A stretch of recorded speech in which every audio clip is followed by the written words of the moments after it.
I met a traveller from an antique land who said, "Two vast and trunkless legs of stone stand in the desert.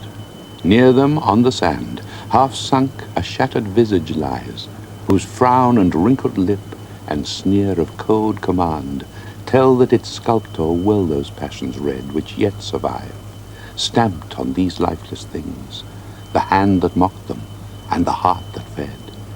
And on the pedestal these words appear, 'My name is Ozymandias, King of Kings. Look on my works, ye mighty, and despair.' Nothing beside remains. Round the decay of that colossal wreck, boundless and bare, the lone and level sands stretch far away.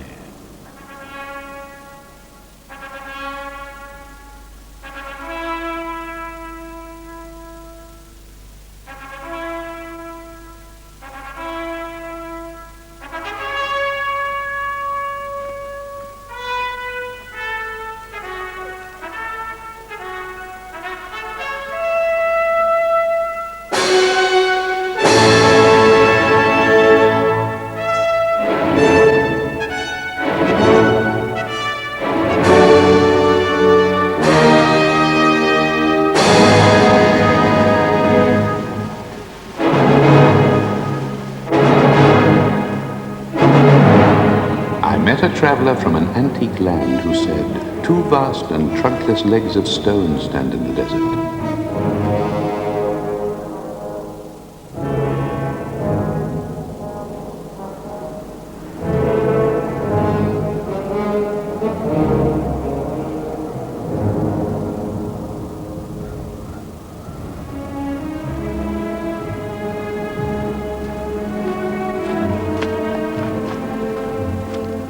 Round the decay of that colossal wreck, boundless and bare, the lone and level sands stretch far away.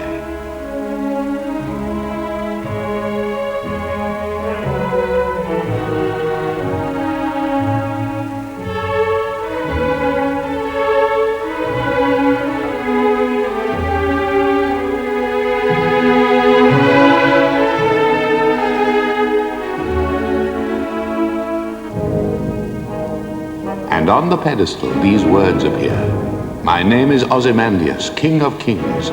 Look on my works, ye mighty, and despair."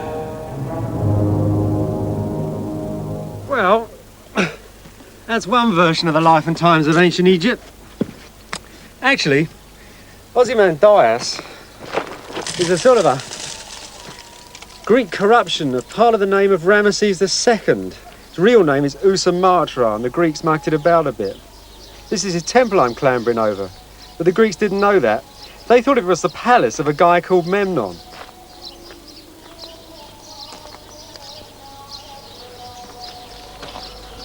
By the time that Egyptologists had worked out this temple really had been made by Ramesses II, European culture had changed from that sort of rosy romanticism of the poem to good, honest, patriotic imperialism. Ramesses II, they could read, was a mighty warrior, maker of empires in Asia, and a sort of big hero of early imperialism. Ramesses the Great's imperial reputation held together quite well for a long time.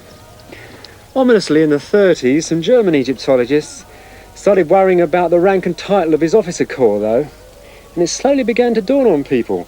Was this guy an imperialist? A totalitarian? And then in the 60s, after the Cold War, Lord Clark called him a megalomaniac. It was the end of the road for Ramesses. But if you want my opinion on the subject, we know practically nothing about the guy. We know nothing about most of the kings of ancient Egypt. They had no personality cult going at all. You know, these different Egyptological attitudes are still very much with us. I've worked for 3 different expeditions in my time. I've worked with Americans, I've worked with English people, and I've worked with Germans. And they all have a different ancient Egypt. It's as if their different nationalities had reflected into their subject and given us 3 completely different ancient worlds.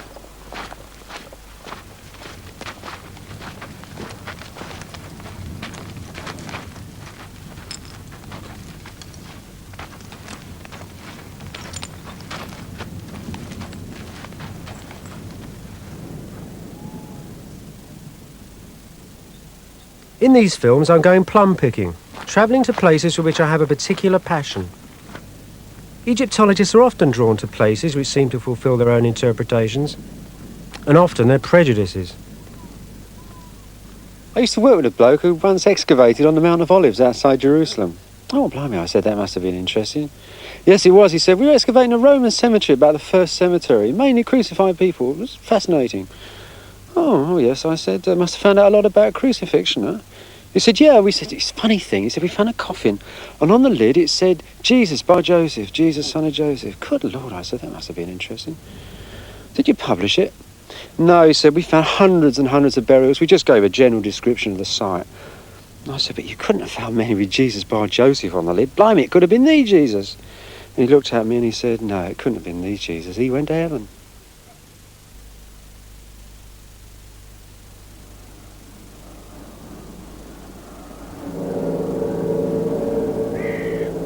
This is Abydos, the place where the souls of the ancient dead gather.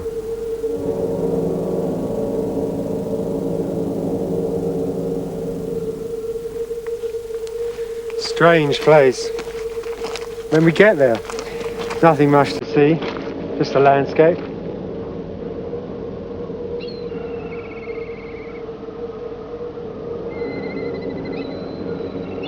Perhaps you can sort of feel it.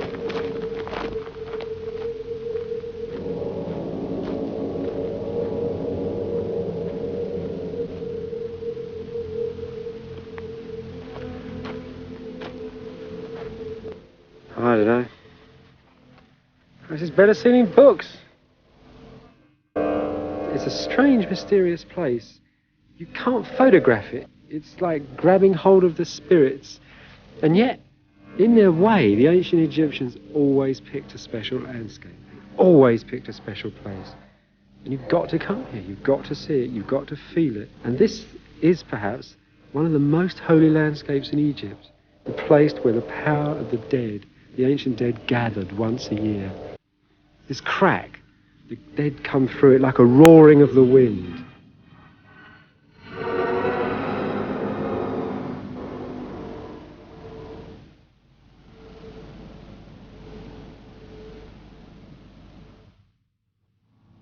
Abydos. It really is an ancient magic place.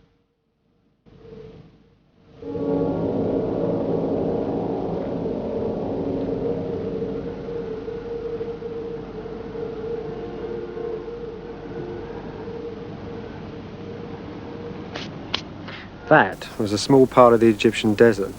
It'll preserve practically anything, but you can't grow much in it. The ancient Egyptians just came here to bury their dead and to quarry stone out of it. They lived down by the river.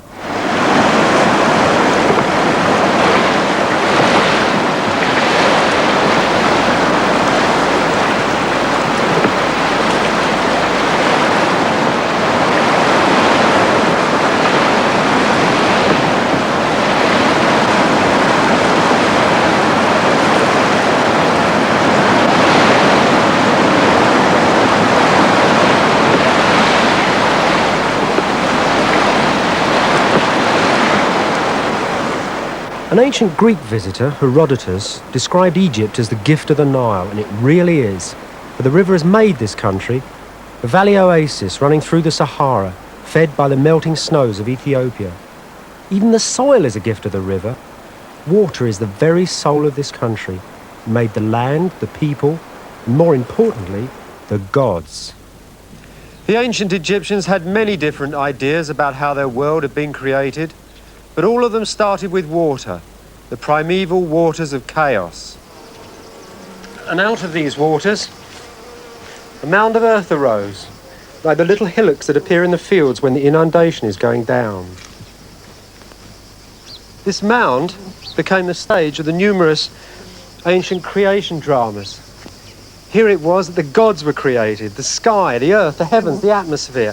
Everything the ancient world was made of was made here. And in their turn, many of the temples had their own primeval waters by them. And these are called the sacred lakes. And that's a marvellous thing about ancient Egypt. It multiplied and magnified all the time. Every sacred lake contains the primeval water, just like every temple is the first building on Earth.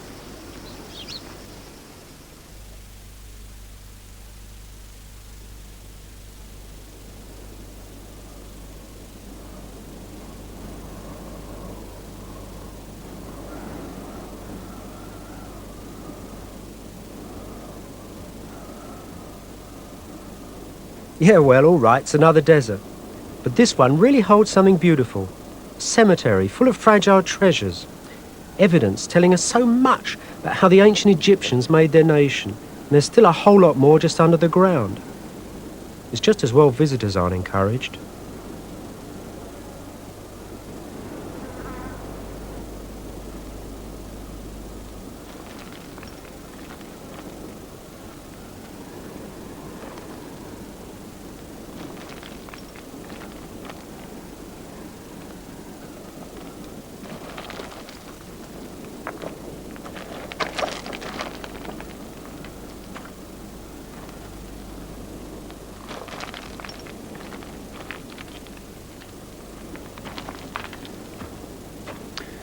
Stories of the ancient Egyptians emerging from the primeval waters of chaos might have been okay in the old days, but it doesn't hold much water with Egyptologists. They want something a bit more concrete. They want to see the hole from which the rabbit came. And these are some of the holes. This is the cemetery, the town of Nagada, one of the first urban centres in ancient Egyptian history. It was found by a wonderful old Englishman, William Matthew Flinders Petrie. Dug out 5,000 graves here in 1895. Most of them were pretty well preserved.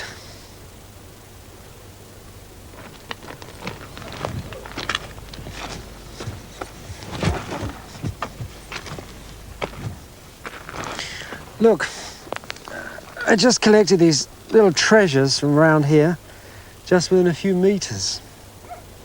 These wavy handle pots, the ones that Petrie used by careful study to put all of the prehistory that he discovered into some sort of order. Because they changed in size as they changed in date. And this, well, this was a little cylindrical pot. Normally they were carried around in little string bags. Here the artist has drawn the strings on the side of the pot. This one, well, that's just a potter's mark from 6,000 years ago. And this is the morning's masterpiece. It's a fine lump of a black-top pot. These pots weren't made on the wheel, but by hand, very carefully polished with a stone. At the top, they put in a lustrous metallic ore to make this black finish. It's nice to think that really they held the first food offerings ever left by the ancient Egyptians for their dead.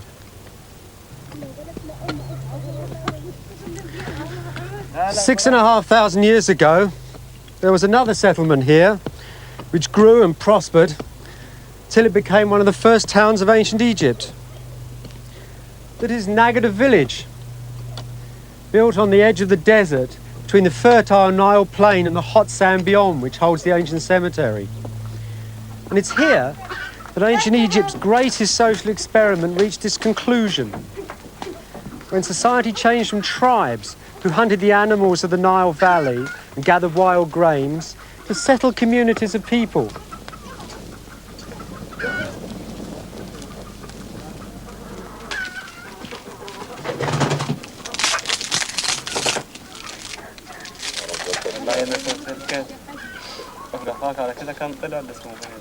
هو إذا كان داوم قاعد مسؤوليها ما عمرنا فيها لو رحنا هو أنا رحت لقيت الست المغاربة دي ما في ولا ما يجي إلا غير واحد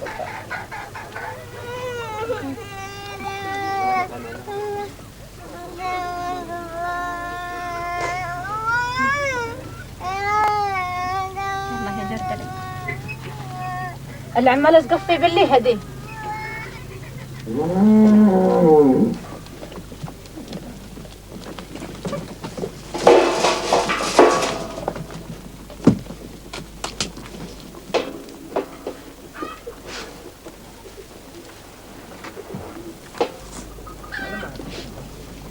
And this change from hunting and gathering to living in communities which domesticated animals and irrigated and planted fields is actually one of the most basic that the human race has ever made.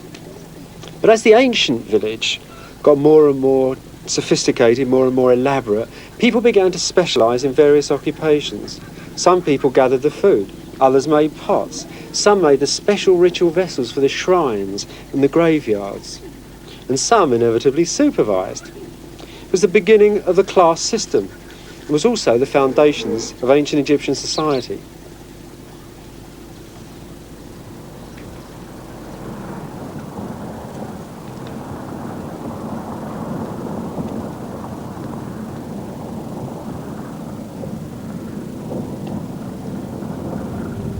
What Petrie had found at Nagada was a sort of missing link between the Stone Age Egypt and Pharaonic Egypt. But it still didn't answer the question how it was that Pharaonic Egypt had sort of exploded into being, come alive with such incredible swiftness and magnificence. Petrie thought he'd found the answer in the cemetery. He divided the skulls in the graves into two different shapes, sort of roundy heads and pointy heads. And he believed that one group of these heads had invaded the country from Mesopotamia and sort of brought a superior culture along with them where they ruled the Egyptians from. It's really an imperialist theory for an imperialist age, and it's not one that we subscribe to today.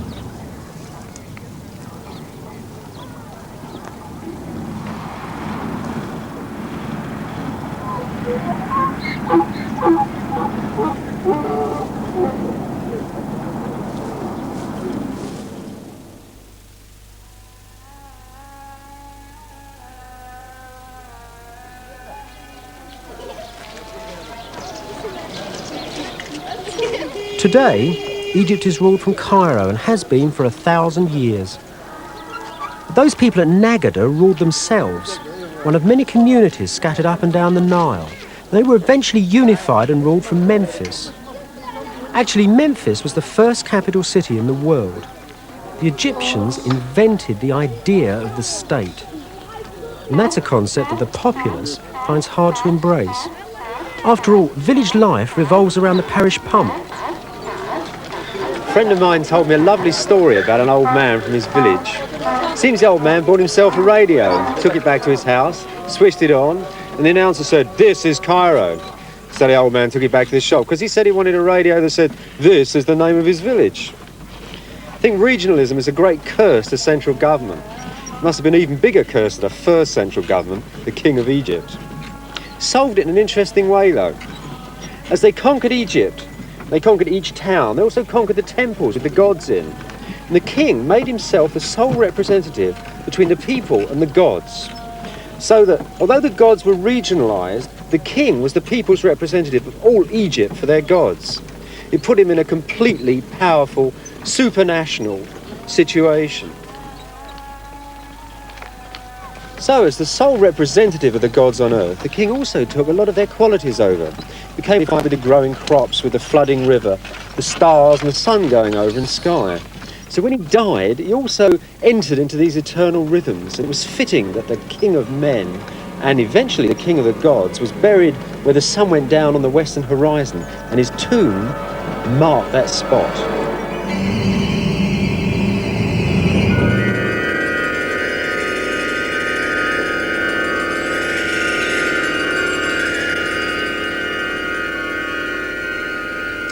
The early kings of Egypt ruled their country not from a capital city, but from the royal residence itself, probably a portable structure which they took with them around the country. And as the seat of the royal power, of course, it had to have a distinctive style and shape, one that engraved itself on the people's consciousness. And their funerary temples, they duplicated the same form. This is one built here at Abydos, for a second dynasty king about 2800 BC. Has all the features that the royal palace probably had.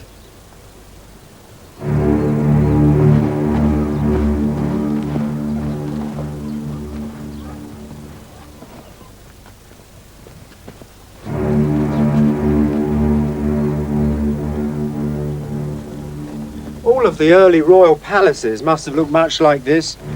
Great rectangles set in a desert, each side decorated with these rows of niches. Originally they were painted with great patterns from the carpets which hung on the sides of the royal palaces. Must have been a terrifying image of power for people who lived, after all, in tiny little mud huts and villages. So the king became a single element that bound the nation together, the lens that focused the attentions of the gods on the land. The king was Egypt, and during the rule of one monarch, Joseph of the Third Dynasty, this royal power was held in the midst of the first stone buildings ever made.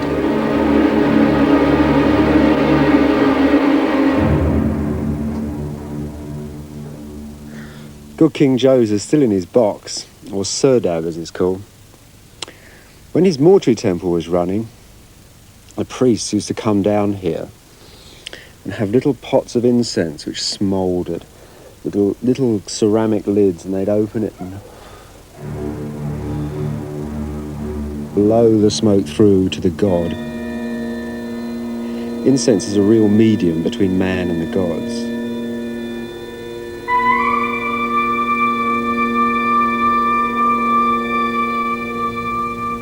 I know he's not there actually, only the power of his great spirit.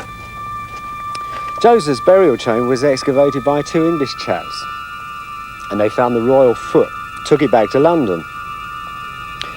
It was in a museum. Unfortunately, it was hit by a bomb, and good King Joseph became a victim of the Second World War.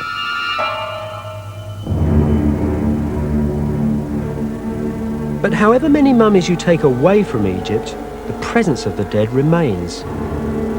From his stepped pyramid, Joseph still spreads his power throughout the land because he was buried by his priests according to the exacting rites and rituals of the land.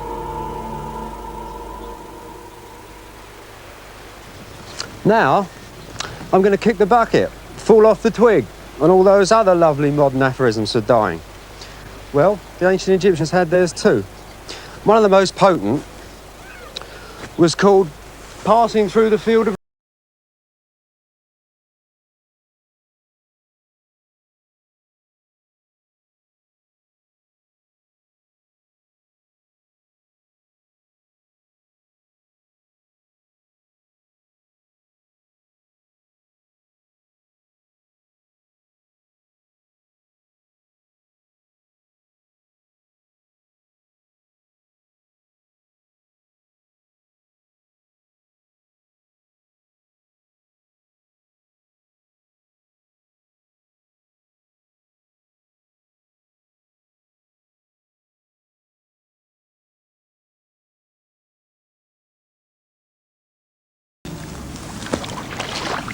The Greeks went across the river Styx down into Hades. Elvis Presley went up to heaven. Well, the Egyptians had the desert and the river, and between their own fields and these reeds, and death as a journey from the cultivation, from the towns and through to the desert. So, of course, that makes me now officially dead.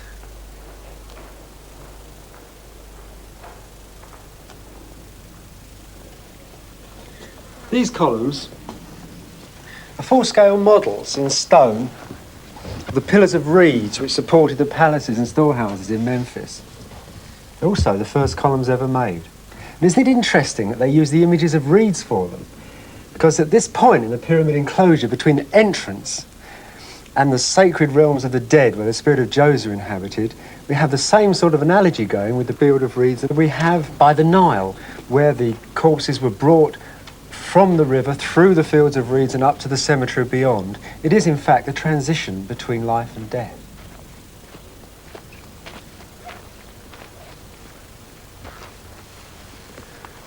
By tradition, the kings of the first two dynasties had made their tombs mastaba-shaped. And at Memphis, they placed them right along the horizon, so that they could be seen from the town of Memphis below, dominating. Trouble was, at the time of King Joseph, who was the first king of the Third Dynasty, the horizon was fresh used up. And so his architects, after they designed the regular mastaba, seemed to have designed a system by which he could be seen even from the position further back. And that was by putting another mastaba shape on top of the first one, and then by putting further stages on the top, in a series of steps. And in doing this, they actually invented the pyramid.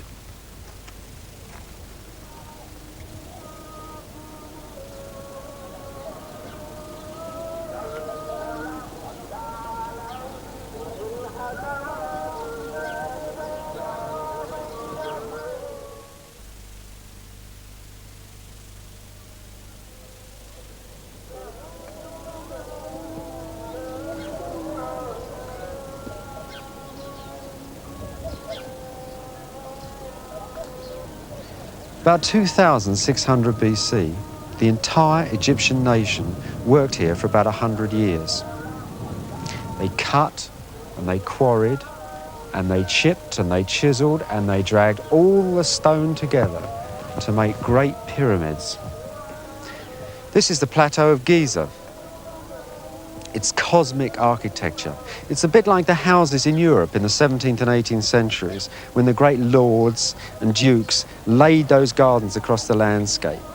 And here, the Egyptians were imposing their will, struggling with the earth to make the great tombs of their kings.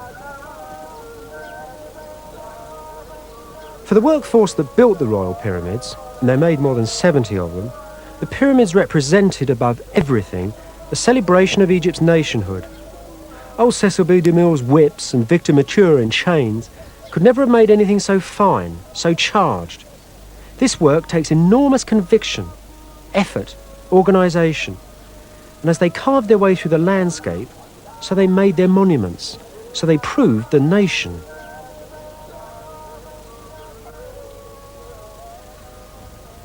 There are quarries like this all around the pyramids at Giza. This one was taken over by some priests and used for their tombs.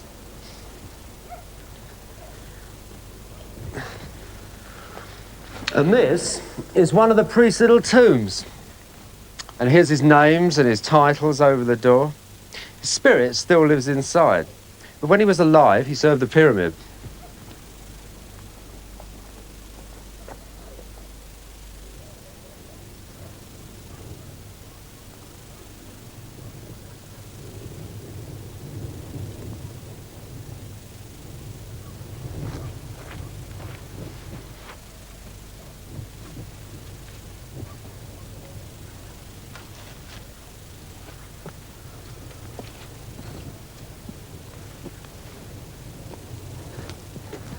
Well, here we are, the biggest razor blade sharpener in the world.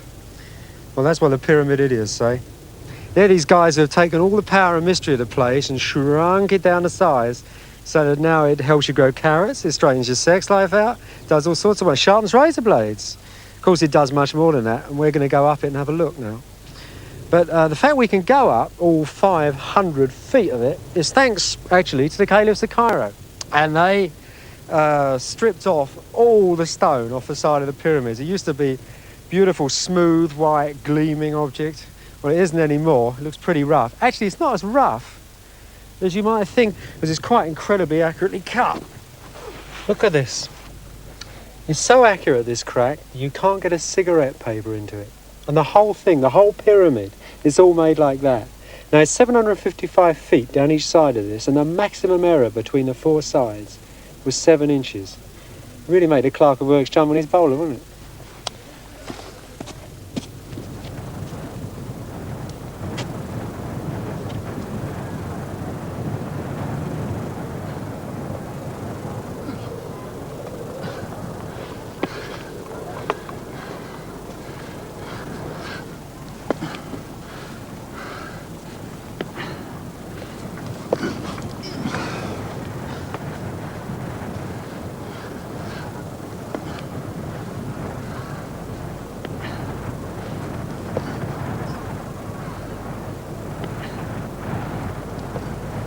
You know, I do most of my Egyptology in holes in the ground, now I know why.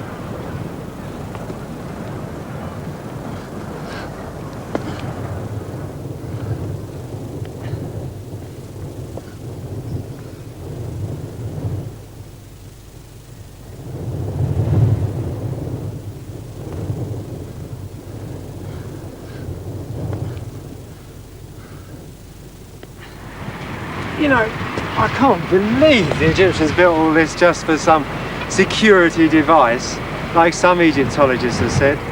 I think the pyramids are more of an expression of some sort of feeling of agoraphobia for the royal dead, you know?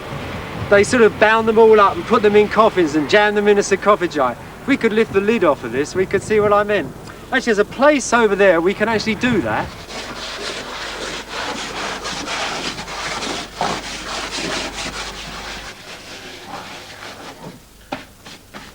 Well, this is what it's like inside.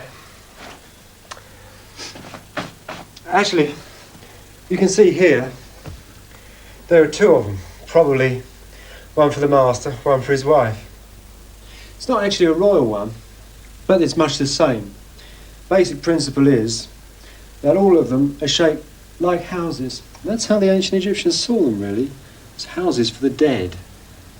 Anyway, let's see how they are for size. Actually, this is the wife's. I think that would be a bit difficult to raise. Let's see.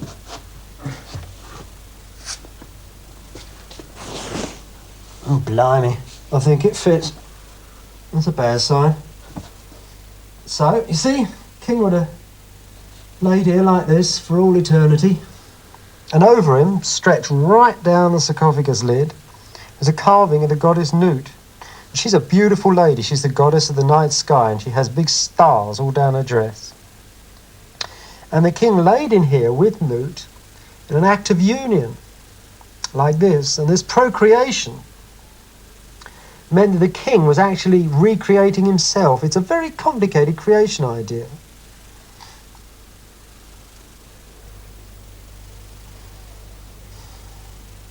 Oh, it's much better in here than climbing up that pyramid.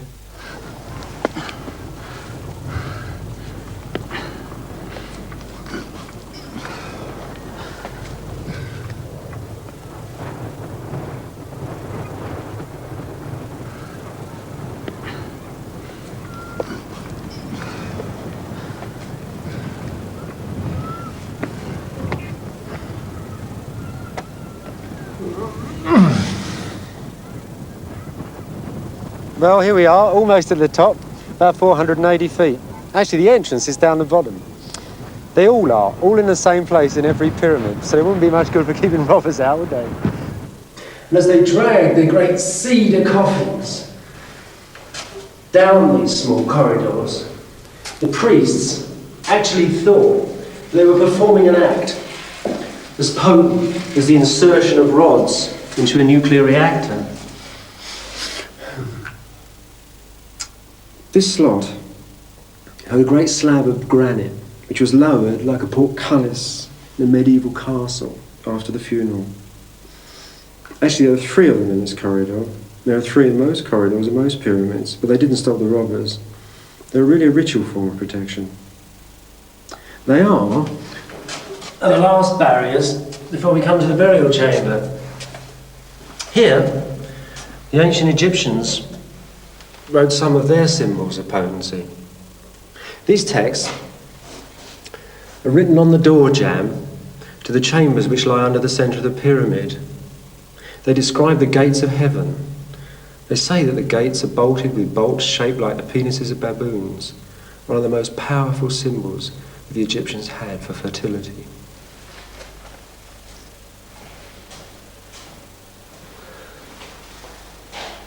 This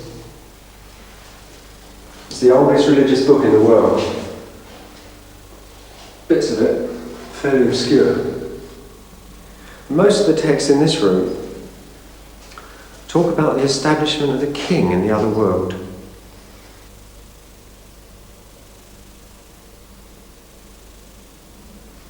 This is vital for the Egyptians to get their king fully established with the other gods, because only when the king is established as a king in heaven can the real power of the other world be taken from there back into the land of Egypt, and that's what pyramid building is all about.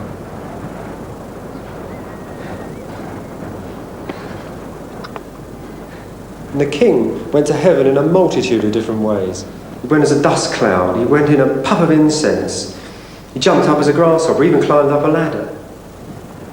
When he got there, the gods did different things to it. Some greeted him like a friend, others he had to serve like a scribe, and some were even eaten by him.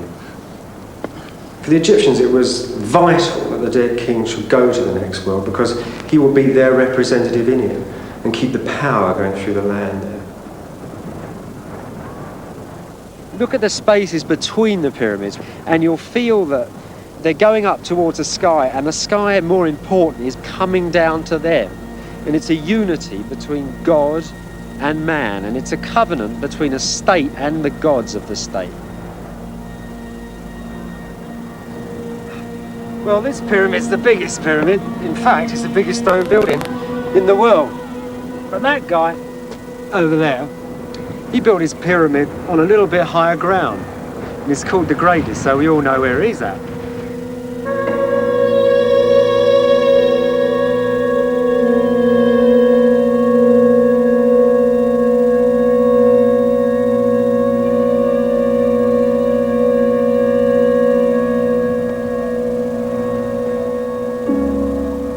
But this one really is the greatest. This is the Pyramid of King Khufu. And its full name is Khufu's Pyramid, the pyramid at the place of sunrise and sunset.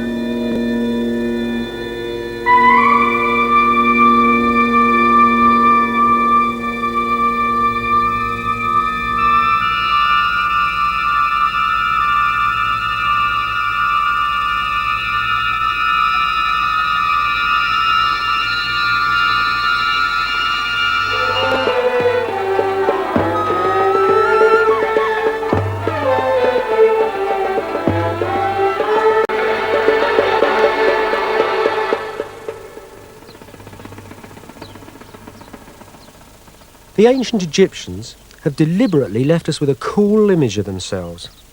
Ancient Egypt in its Sunday best. It's very difficult to see these people as living flesh and blood. Well, every now and again you get just a little chink in the curtain. There's certainly one here. I'll read you a bit of a story. It says, one day the king was sad, so he assembled the officers of his palace in order to seek for him a diversion, but he found none. And then he said, go bring me the scribe of the book. Jar Jar Emank is a wise man, you see. And he was brought straight away. And his majesty said unto him, I have assembled the officers of the palace together in order to seek a diversion, but I could find none. It's the biggest man in Egypt, but he's still sad. And Jar Jar Emank said unto him, if thy majesty would but partake thee to the lake of the great house, man thee a boat with all fair damsels, then will the heart of thy majesty be diverted, when thou shouldst see how they row to and fro, and thou viewest their pleasant nesting places on thy lake, and viewest their fields and pleasant banks. His majesty said, I will go boating. Have brought to me 20 paddles of ebony enwrought with gold. Have brought to me 20 women, of those with the fairest limbs and with beauteous breasts and braided tresses, such as have not yet given birth. And moreover have brought to me 20 nets, and give these nets to the women instead of their clothes. And it was done, according to all that his majesty commanded. And they rowed to and fro, and the heart of his majesty was glad when he beheld how they rowed.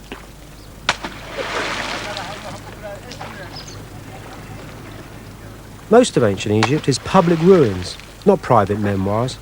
That public image is concerned with perfection, control of an eternal state where all have their place.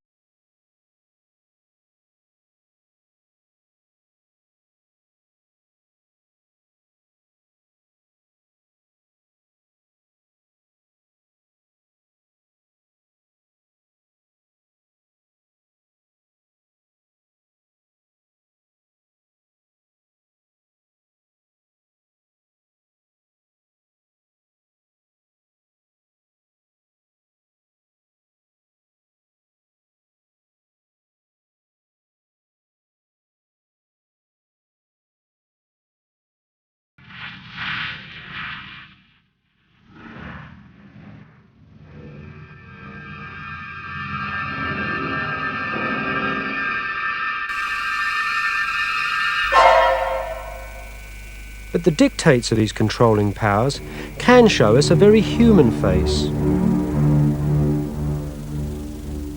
If you take as a concubine one who is happy, known in the town, if she is fickle and lives for the moment, then don't send her away, but make her fat with eating. Joyful ones bring happiness.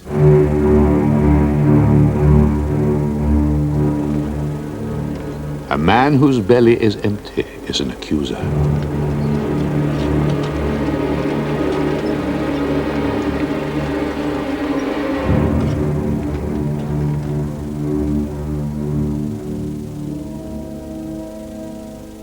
Follow your heart as long as you live, and do no more than is asked for.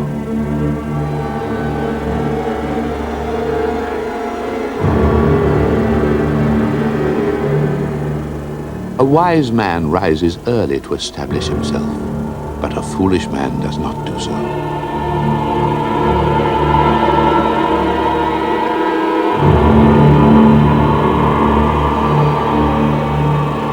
How good it is when a son listens to his father.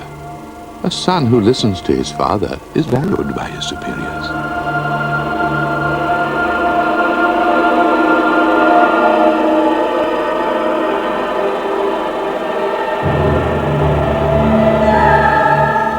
If you are prosperous and have founded a family, love your wife as is proper. Fill her belly, clothe her back, anoint her limbs with oil. Gladden her heart as long as she may live, for she is a fertile field for her Lord. That's the sort of thing Meruka and his age believed in. They're the wisdom texts of the day. We are in the great chapel in the tomb of this man, Meruka, who around 2400 BC was Prime Minister of Egypt and brother-in-law of the king.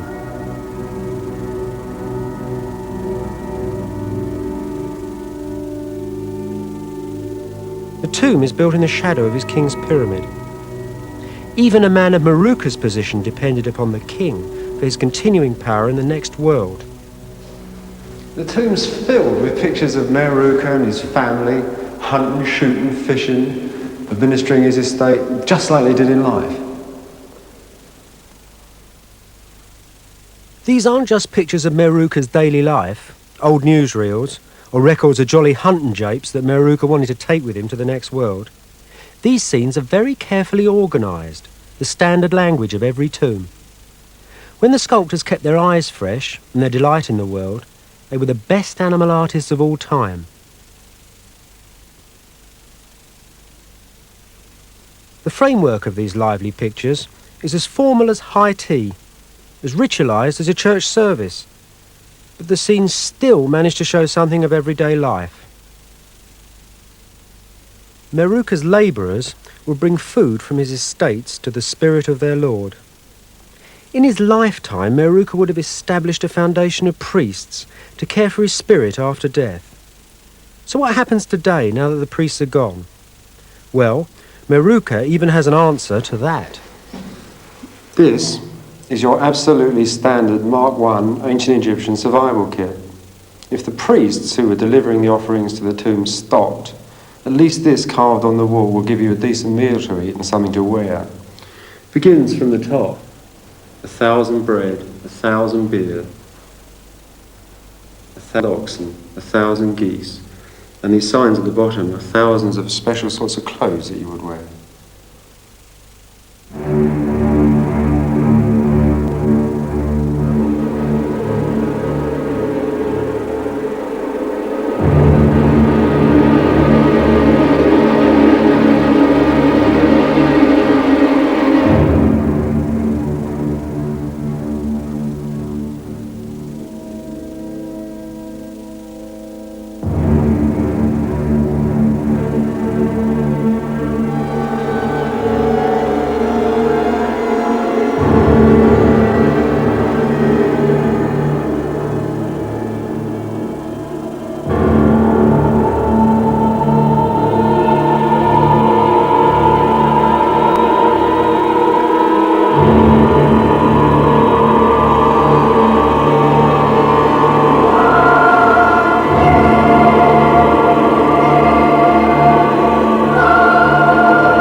priests would come up and leave the offerings of food and drink for Meruka's spirit to come out from his burial chamber to partake of the offerings they left. And it's still going on because all around in the tomb there are scenes of offerers bringing. So even today, when we've stopped putting the offerings here, still the spirit of Meruka is receiving nourishment from the life of his tomb.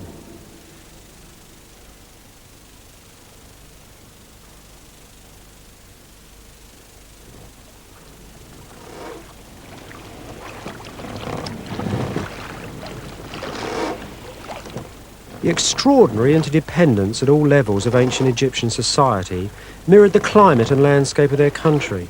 The environment, human society and the gods were all part of a perfectly tuned machine that endlessly revolved around the agricultural year in perfect harmony. From Old Kingdom times, the whole country was organised into a series of units which were run and controlled by the kings, the nobles, and the big temples. Poor old peasants who worked the land had a lot of their taxes taken from them in the form of food. It's a very strange system, really, when you think about it. It means that the offerings that were sent to the temple became a contract between man and the gods, and that contract was in food. It really is one of the few systems in the world that's ever used God to gather the taxes, which, of course, in Egypt, where the gods controlled the flow of the river and all the elements, is very appropriate.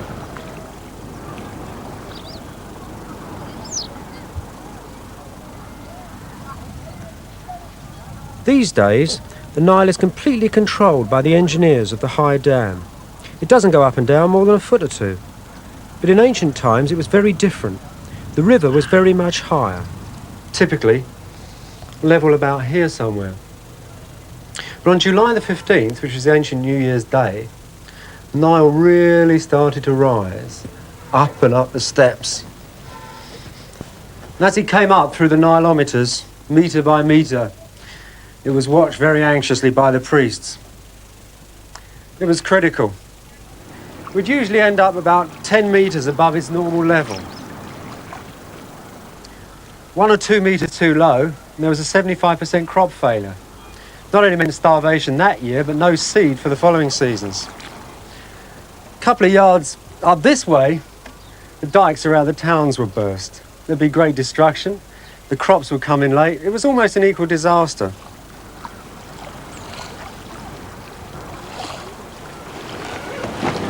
And so, you can see that order and regularity, which is so typical of so many things from the Egyptian civilization, isn't really a result of some boring old conservatism, but is really the knowledge that the odd is a disaster, and that the typical, the normal, the average flood is what keeps Egypt prosperous and healthy.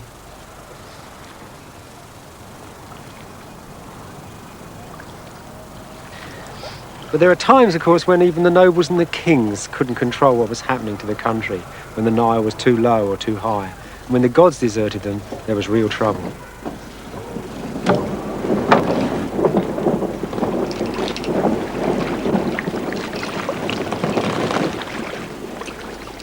Nay, but corn hath perished everywhere. People are stripped of clothing, perfume, and oil. Everyone saith there is no more, the storehouse is bare.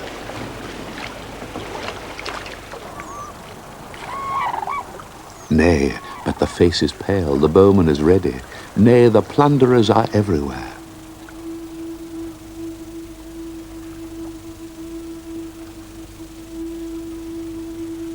Nay, but the children of princes, men dash them against walls. Nay, but the Nile is in flood, yet none plougheth for him. Every man saith, we know not what hath happened throughout the land.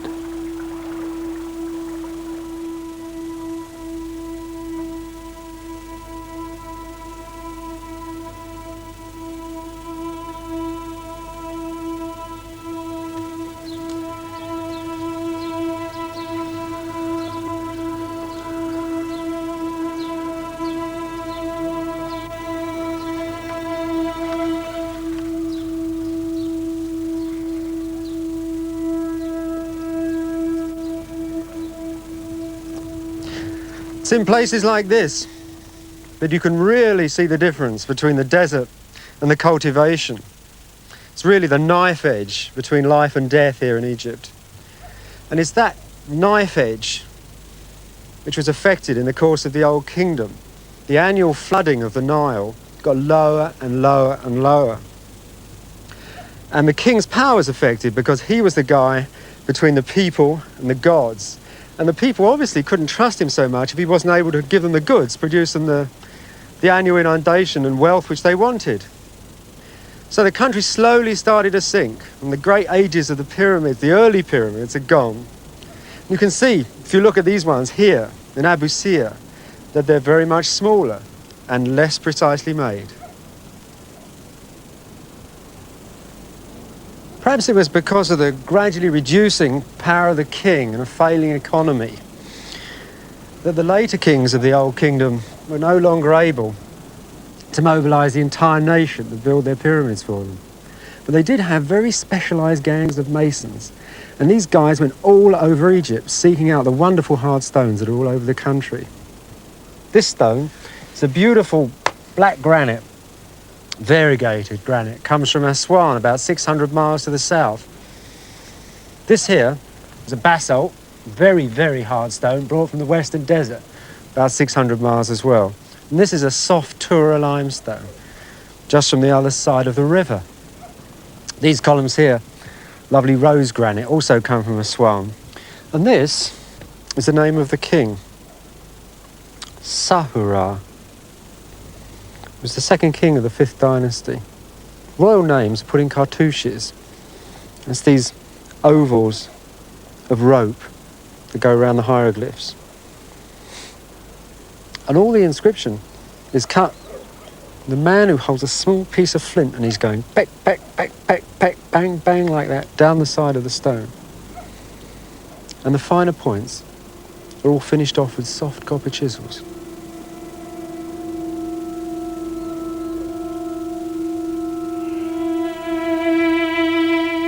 Nay, but the highborn are full of lamentations, and the poor are full of joy. Every tongue saith, let us drive out the powerful from our midst.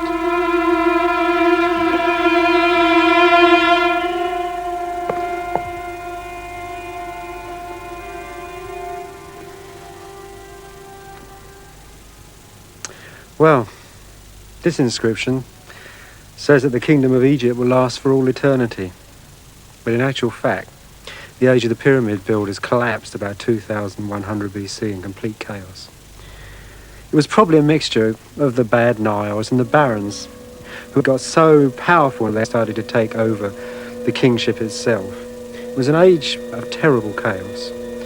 And there are some texts, some very moving texts that were written at a later period, but they reflect this age very well.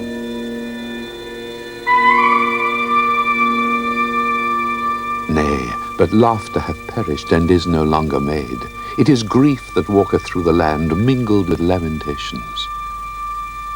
Nay, a man goeth to plough with the shield, for the plunderers are everywhere. Nay, but the heart is violent, plague stalketh through the land, and blood is everywhere. And that, of course, was completely true. The hinge had busted, Egypt was flapping around. There was no central authority, no government, no large monuments being made, no law and order nationwide. There was a few pockets that were more or less well governed by local baronies. The Great Age, the Pyramid Age, the age of the great monuments, that had really come to an end.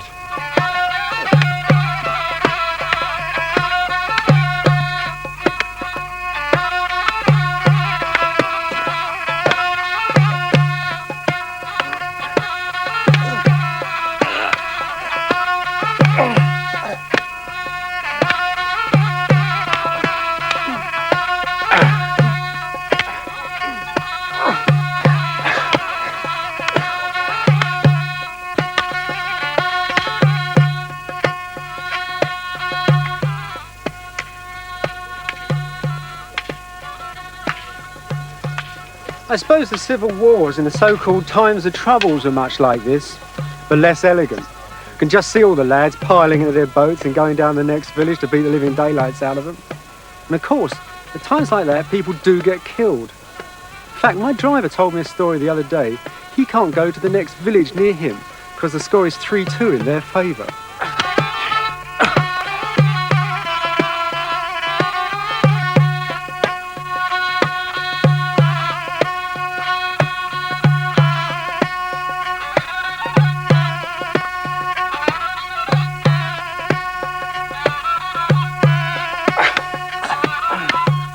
During these times of troubles, a man called Antifi organised the villages in this area, and together they conquered the Nile Valley. Antifi and his valiant band, as he called them, brought some security to the area. He even claims to have distributed wheat to the starving from his granaries. He was probably knocked off by the guy who eventually conquered Egypt from Thebes, about 50 miles downstream. But before he died, he'd already made his tomb. He made it in this pyramid-shaped hill. The hill was a natural one. It looked like a pyramid, but it wasn't really a pyramid. Antifi could have never have afforded one. Well, this is Mr. Antifi's tomb chapel. There isn't a straight line in the place. I think it's decorated with more energy and enthusiasm than skill. But that's what the times were like, really. And it's a bit amazing that Antifi was even able to get something this big and important.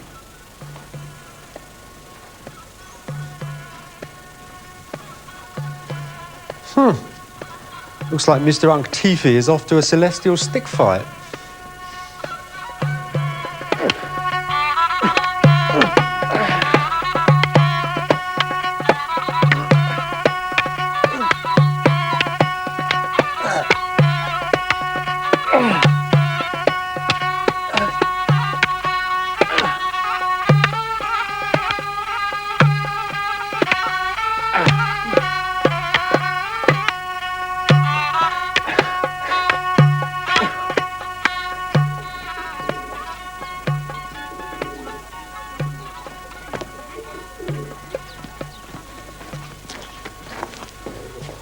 Seder. Seder. Feestamper? Is it a feestamper for Inglaterra? Ja. Christ. That's what his stamper for England. Christmas card. Christmas. Ja, for Christmas card. Yep. Funny old world. Just sending a card for Christmas to my mother. It's about 85 outside, and it's in the middle of an ancient cemetery. But here the West has invaded the place, so we're sending Christmas. Feestamper. Shukran.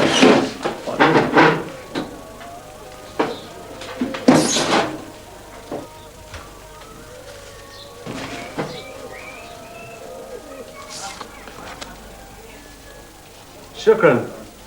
Tired of Christmas henna? Ja, die Christmas. Into Christiani? Muslim. Into Muslimani? Ja, Christian. What the Christiani? Orthodox. Yes, hello. Orthodox cult. One Christian and one Muslimani, huh? Ja, كل مسلماني مع مسلم البر. See, we have the two religions. One clerk is a Muslim, the other's a Christian. Egypt's been invaded so many times by so many different religions and ideas. I mean, the idea of a post office in the middle of a cemetery is crazy enough. You've got these dear little clerks struggling with this system to maintain, which after all is a relic from colonial times. It's a strange thing. The invaders often, and especially in the last century after all, came with real terror and produced a lot of misery. They often left things behind. And it's true of the invasion that happened 1700 BC with the Hyksos. They came to the country, they were ill-educated, Asiatic sheep farmers as much as one can know about them. They took the country over and they ran it for 200 years. And then the ancient Egyptians took the very devices which they'd been conquered with, new chariots, new swords, different type of shield, and a wonderful new water irrigation system, which is really exactly what Egypt needed. They took all these devices and they used them to make an empire. But it did produce one feeling of tremendous insecurity in the ancient Egyptians. They'd never really been invaded before. The Nile Valley was shut off and quiet. And the fact that any old sheep farmer could come in and take the country over really upset them. And so they started a conquest of empire. Perhaps that's how all empires start, from insecurity. Certainly how the Egyptian one started. It was the greatest empire the world had ever seen up until that point. Now I've got to post this to a faded outpost of empire. Shukran, wa salama.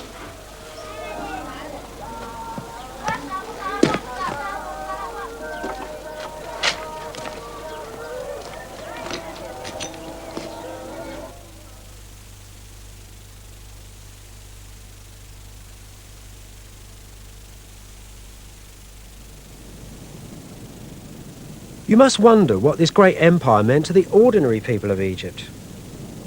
One thing seems sure. The country prospered, the court grew in size and magnificence, and was filled with politics, personalities, and therefore intrigue.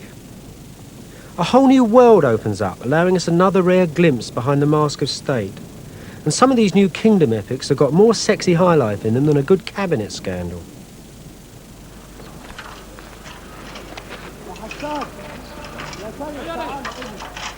This temple, for instance, was squabbled over by a woman who claimed to be a king, a young warrior claiming his rights, and the abused spirit of a dead father. The Egyptologists have really made a ball out of a very complicated story. Even her name has changed over the last 100 years. She started off as Amenitguri. She went to Hatshepsut. Then she went to Hatshepsut, Hatshepsitu. Then she went to Hatshepsut, and then she went to Hatshepsut. Now it's back at Hatshepsut. Story changed a lot too.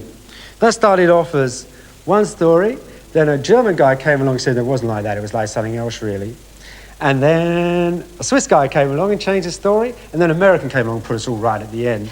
So now we've got one good story of revenge and a queen called Hatshepsut.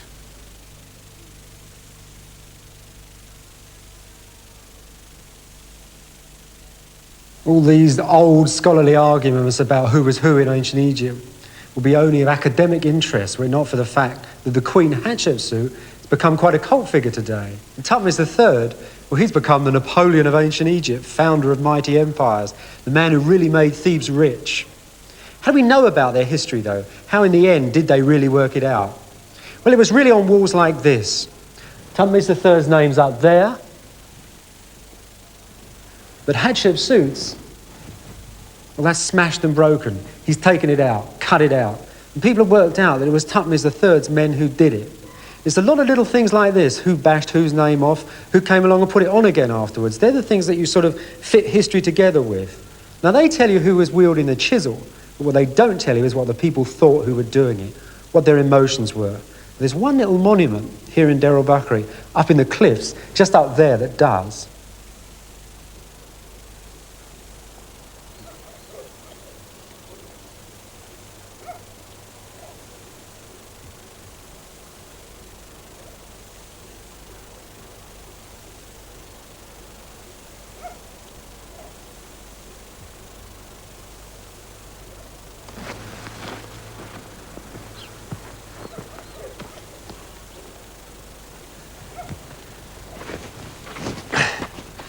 Thutmose III waited more than 20 years for Auntie Hatshepsut to get off the throne and leave him in sole charge of Egypt. It was while he waited she built her beautiful temple.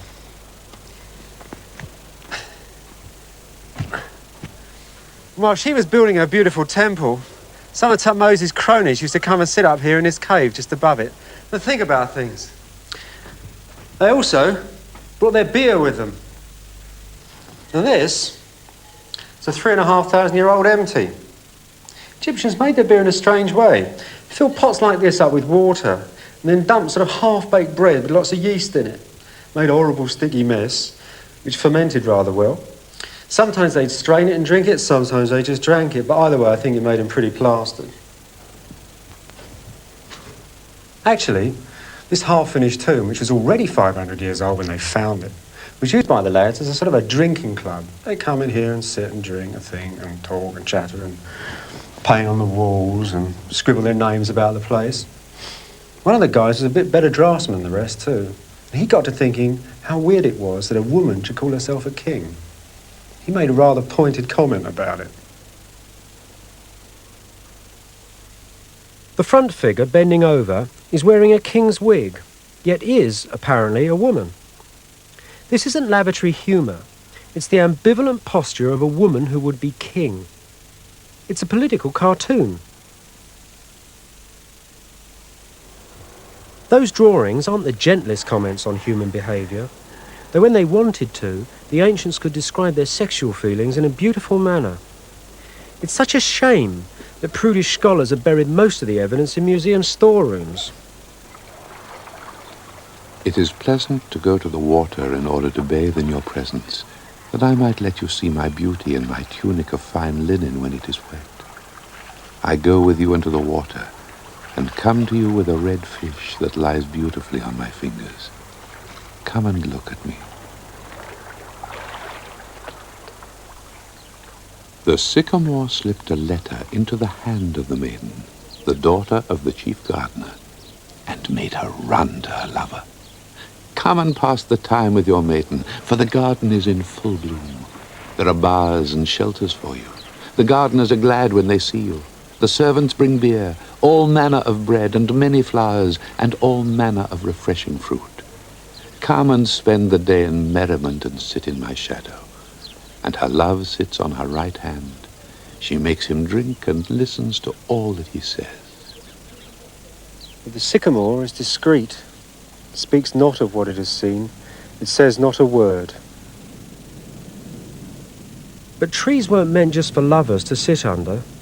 In the Valley of the Kings, sexuality, maternity, and death intertwine around images of resurrection. And even in this bone-dry place, the tree plays an important part. In its identity as the mother of the king, the tree goddess suckles the monarch with her celestial milk. When the king dies, a coffin, made of her wood, shelters the king in a womb-like tomb, where for all eternity he lies in union with his own mother to generate the royal resurrection. And this is the tomb of Thutmose III, cut deep into the Valley of the Kings, shortly after he managed to kick his auntie Hatshepsut off of the throne. He was buried in his sarcophagus, the wooden coffins protecting his body nestling inside. I spent a couple of years in this tomb, measuring all the parts and drawing all the details. And the thing that struck me about it is its extraordinary accuracy. The geometry here is perfect. It's quite amazing. Look at this great swinging shape of the burial chamber. It's made like a roll of papyrus. In a sense, that's what it is, because the scenes on all the walls are like a guidebook to the underworld. But you really can't say guidebook, because it's more than that. Because when the artists made this tomb, they actually made the underworld itself. The texts that the royal scribe drew for the dead king on the walls of his burial chamber was a text called Umduat, that which is in the other world. And that was their way of bringing the other world into his chamber. Well, it describes the journey of the dead king through 12 hours of the night. So the book is in 12 divisions round the walls. And the journey goes underground. The king goes down with the setting sun, travels along in the underworld, and then goes up again to be born again. And so instead of the sky at the top of the scene, you see sand running above the registers. And the king, because he's on a journey, well, he's normally in a boat, usually at any rate, which means he's got to have water as well, like that. The book begins over here. The writings of the hidden chamber, the place where the gods and the spirits stand. Knowledge of the power of what is in the other world. And that's a pretty big deal, isn't it? That's how the Umduat begins. This register here telling you what's going on. Here's the king on his boat, already come down from the horizon, accompanied by his mother and a few other gods for company. And here, as he enters the underworld, he's been drawn as a scarab beetle, a typical Egyptian dung beetle that you see around all over the place. It was a sacred symbol for the Egyptians. It meant transformation, becoming. And that's what was happening to the underworld and the king here. The king was being reborn, and as the text said, the darkness is lit because the king had come. This is the 4th hour of the night. The doors of the deepest part of the underworld have been opened, so the king in his boat can slip down into the mysterious, utter darkness at the bottom. And there, the boat is only lit by the serpents in the prow of the boat, who breathe fire to light the darkness. It's an extraordinary image. It's the point at which the king's resurrection really begins. Actually, in the 2nd and 3rd hours, he's been given different bits of him back from earth, such as his mind and his will, and other attributes of his soul. And that's what this text is really about. It's not just a collection of fairy stories with snakes and serpents and all that sort of thing. It's really about splitting up the personality of somebody and then describing how these different aspects would be between death and rebirth. It's a very, very complicated idea, a very subtle one that the Egyptians tried to get across. It's in the 5th hour that things really start to go off pop. You can see the gods and goddesses are still pulling the boat along. What's really going in the depths of the underworld is this amazing image here. This is in utter darkness. You see the sand is going right round the edge of it. It's as if the chrysalis of the king is just beginning to move a little.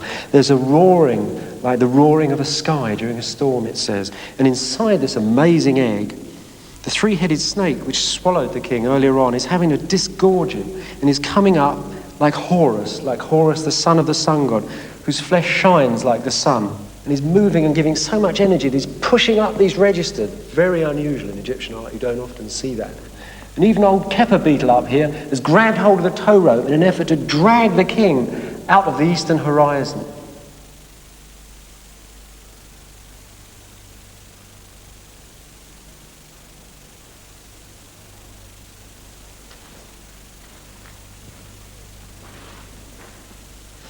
After that marvellous rebirth in the 5th hour, well, it's all just straight uphill for the king.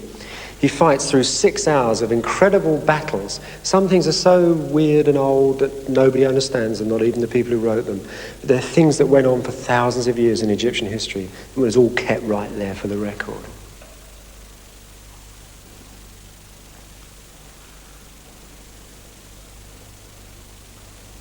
So by the time the 12th hour came along, well, it's just like the Hallelujah chorus, Egyptian style. Everything's going for the gods. Here's the king, every bit of him restored to his former self, like he was when he was alive. There's his flesh and his mind and his spirit and all the other bits of his personality. Even the old beetles hitched a ride.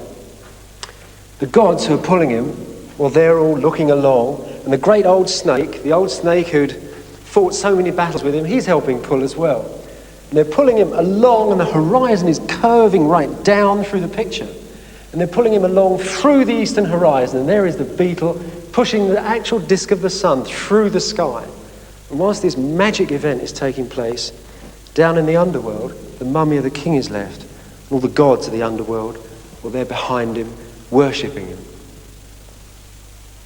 Now, you know, the Egyptians weren't as daft as to think that if they didn't go through all these rituals and make magic books, the sun wouldn't come up in the morning. They were very intelligent people.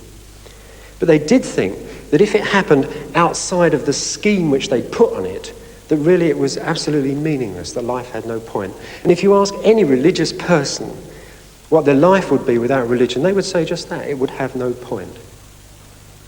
So that's what the Egyptians were doing, was ordering their understanding of things and making a point. And for Tutmosis III, the way they actually focused his part of the power in the great daily resurrection of the sun, well, that was done here partly, and the power was fused out, focused into his temple. And for that, there was a very special element in the back of his temple, and it was the oldest element in Egyptian religion. It was called the false door.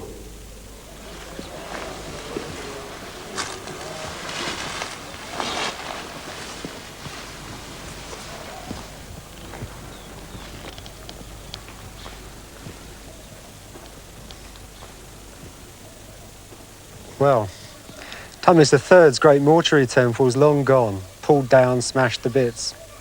But archaeologists found the great false door from the back and set it up here. It's quite as beautiful as his tomb. And to achieve this sort of elegance, you can leave nothing to chance. Look at this. Everything carefully measured. Every line, every dot, every piece of this design has been thought about, considered, weighed, measured out. It's actually one of my favourite bits of Egyptian art. It's nothing much really, it's just the name of the king. But just look at the way it's done. It's extraordinary. It has all that integrity of workmanship. It's sort of like the Concorde. You design something for a purpose and you make it well, and it ends up being beautiful.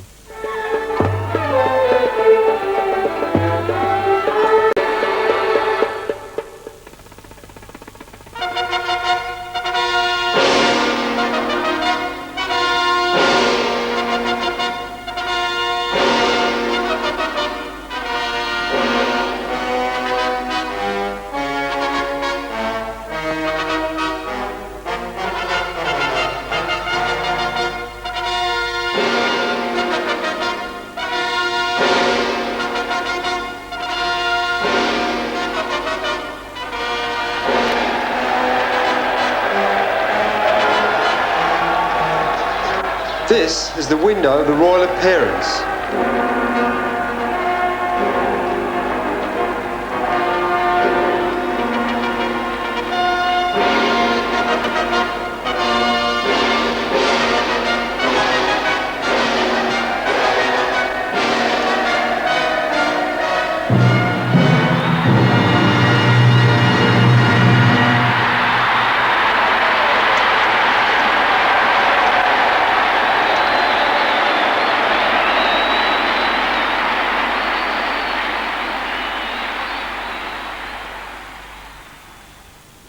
The kings who looked down on the population from their windows of appearances ruled a mighty empire.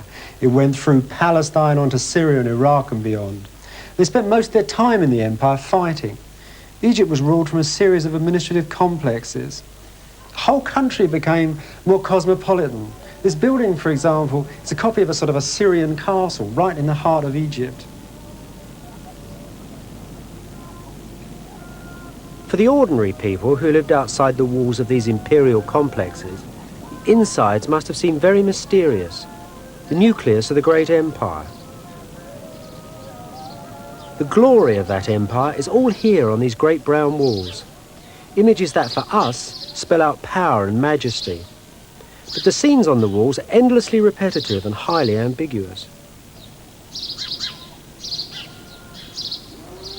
It seems that Egypt was a truly great power, but after all, history is only myth, stories trying to make sense of reality.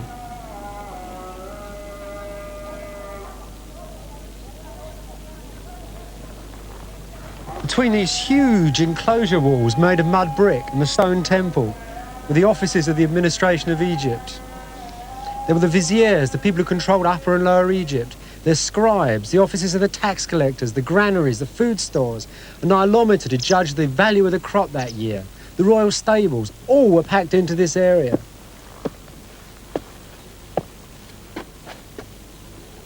Right in the middle of these administrative complexes, and always the largest element, was a great temple made of stone.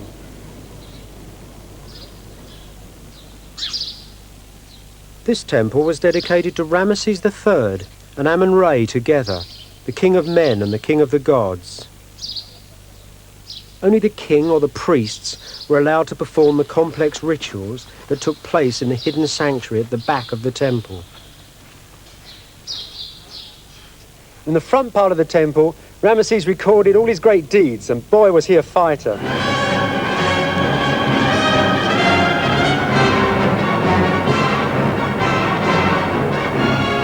After all the great conquests throughout Asia, Egypt suddenly found itself in a position of having to protect its borders. There were great waves of invaders coming down from the Mediterranean. They brought their wives and their kids with them. They meant to stay. And for 20 years, Ramesses fought them off. He fought them on the sea and he fought them on the land. And his battles almost ensured that Egypt survived free of foreign influence for nigh on 1,000 years.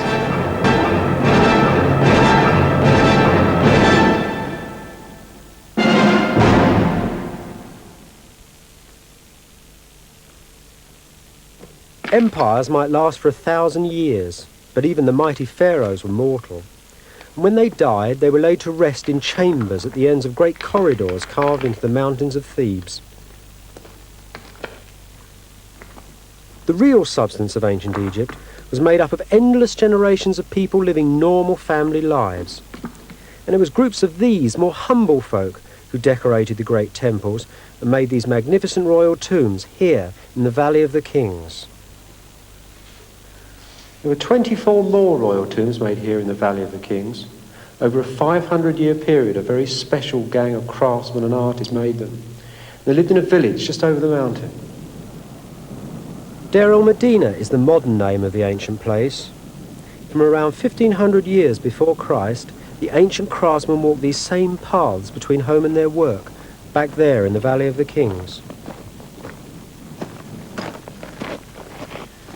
The Deir el-Medina people were the real experts in all the rituals and paraphernalia that surrounded death in ancient Egypt.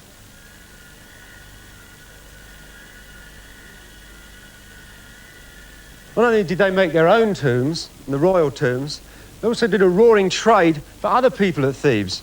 all those things that people wanted, the sarcophagi, the coffins, all those grave goods.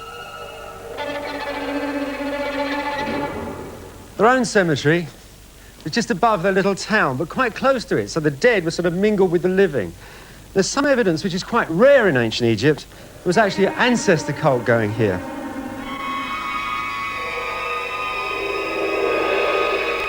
Well, in its heyday, this little cemetery would have been beautifully kept with trees and plants and flowers. And on special holidays, the people would have come up here to sit by the chapels of their dead.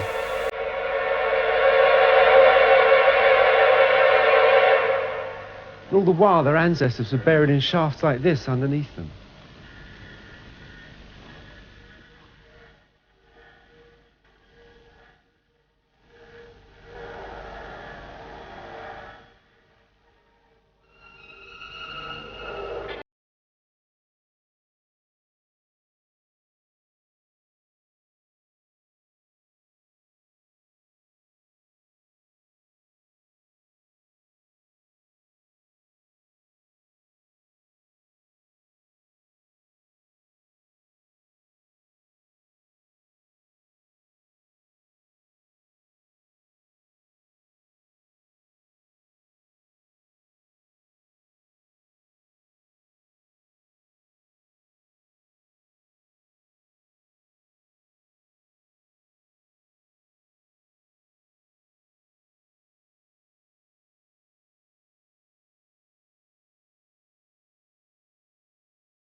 When the procession got up here, they would knock down the sarcophagus, take out the coffin, bring it over to the chapel, stand it in front of the door here.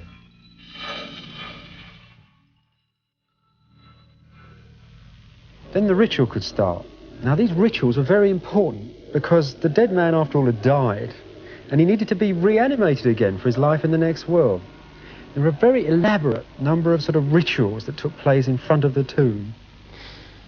And the climax of this was when the priest who was officiating got out this very strange old-fashioned axe, which was sort of shaped like that, and had a little flint in the end. And with this axe, he tapped the lips of the mummy case. And that reanimated the man, his mummy, and everything else that he was taking into the tomb with him. There was nothing much left to do then to bury the man in his shaft. So they reached for the coffin, but as they took it, the women would come out and grab hold of it and scream and shout in genuine expression of grief, because in the end, the ancient Egyptians didn't like the idea of dying any more than anybody else.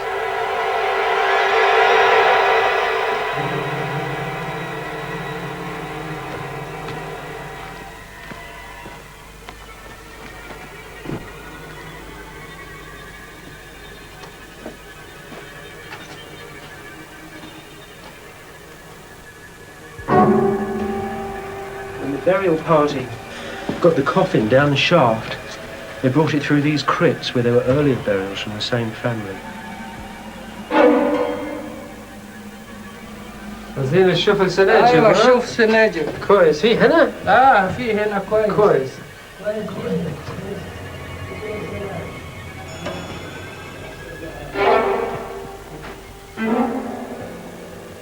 You see, what I mean is, the people who painted these tombs painted them for themselves. They were doing their own thing, what they wanted in their tomb. But with one big difference, they were the best decorative funerary painters in Egypt. And these guys were the people who painted the tombs of the kings. And they worked with their hands and their eyes every day of the week. And when they got time off for their own monument, this is what they did. So it's a very special art you're looking at, by the best for themselves. And these guys just didn't paint the pictures. Didn't run down the paint shop for a palette and a tube of white like painters do today. They got everything out of the landscape. All the colours here, they've made their own bricks, they've made their own walls. What they've done is taken a little bit of Thebes, twisted it round and made this wonderful, beautiful room with the skill of their own hands.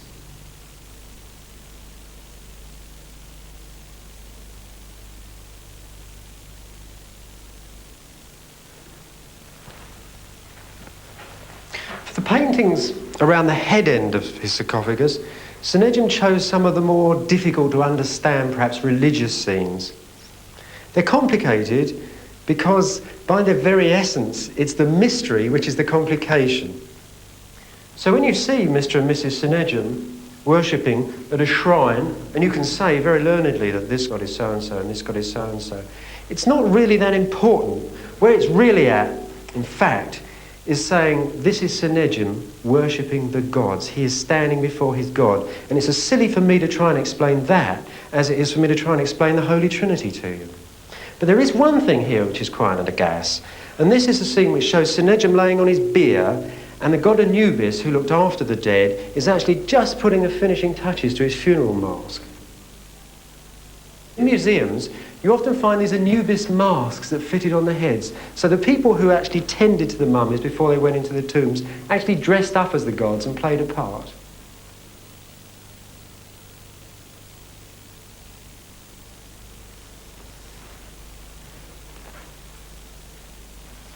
This is the wall that was at the foot end of Sennacherib's coffin. So perhaps as he laid there for all eternity, you could sort of tilt up and look at it sometimes. And on it, he and his friends painted their view of heaven. It's a lovely heaven, really. You can see it's agricultural fields with water, bands of water running all around. Perhaps it was rather apt for a man who lived in the desert and worked in the Valley of the Kings to pitch such a wet and watery heaven for himself.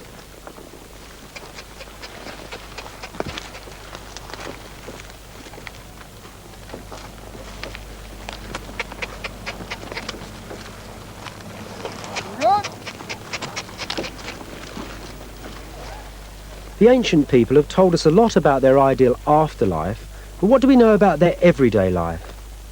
At el-Medina, archaeologists have recovered amazingly detailed accounts of these craftsmen's households, and this is due to a most rare skill possessed by this community.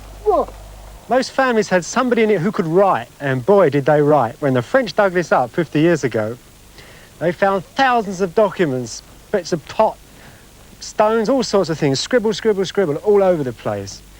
And writing, you know, makes people different. It makes them perhaps more self-assured, a bit more pompous perhaps. It makes them more moralistic, it makes them thinkers.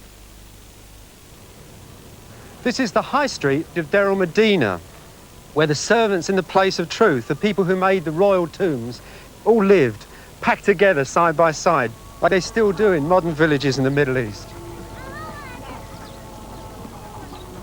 They were sort of bourgeois, an artist community, largely literate.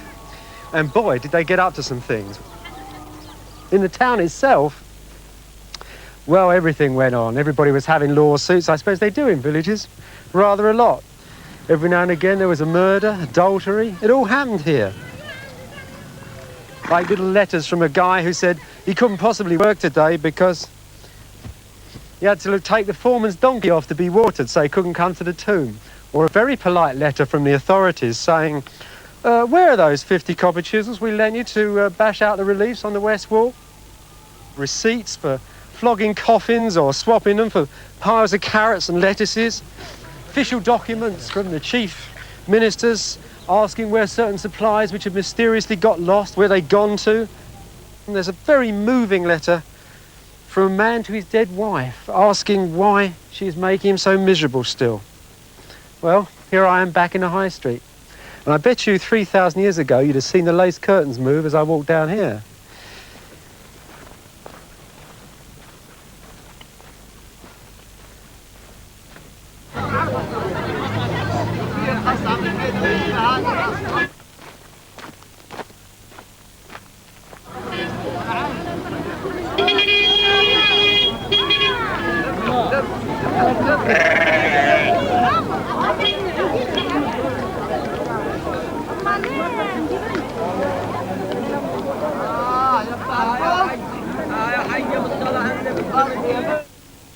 It seems that here there was really no fixed price for things.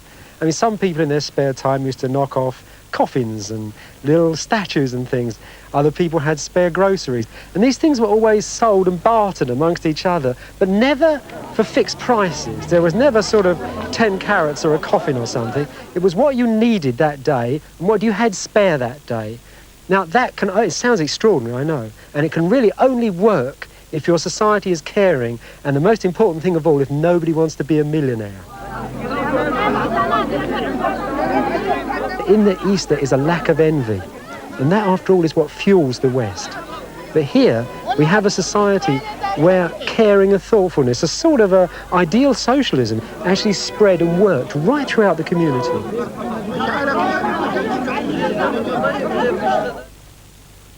Nice to imagine this place bustling with life, and it's a rare chance, because simple buildings made of mud brick don't usually attract the attentions of Egyptologists. And that's a pity, because here you can walk down the high street, see the shapes of houses, pry into the everyday life of ordinary folk. So, every one of the residences in this desirable estate had the same sort of features. Fine front door, fitted stone sill, splendid shrine room with fitted gods, and beyond, the family room, with a fine fitted bench for eating and sleeping, and in the centre, of course, as in all the Deir el-Medina houses, a fine palm column. And it was around this column that all the family life revolved. Ancient Egyptian family life was not the huge extended families that we're used to seeing in African society today. It was really dad, mum and the kids, and perhaps an aged relative or two. Well, I'm just going to pop into next doors for a minute. See, here I come, out the front door, into the high street. It's very narrow, isn't it? Must have knocked people flying if they'd just come out of the houses, somebody had run past. Next doors, it seems, was a bit posher. Nice white sill, beautifully polished by the housewife. Go into the front room, lovely, 2 coats of white paint, a nice dado all round. The joking apart, what you always find in these front rooms is the shrine in the corner, because these people, as they lived and breathed, were religious. Officially, they worshipped the god Amenhotep I, the king who probably started the village. But unofficially, like most Egyptians of their class and type, they worshipped all those little household gods, the sort of second grade of gods, which were so popular and gave such immediate protection to the people. So, this is your nice little Hampstead bourgeois colour supplement kitchen, about 3,000 years ago. You can see they were really into the natural look here. It's actually handfuls of mud lovingly sprinkled over the rough stone walls, but the facilities really aren't so hot.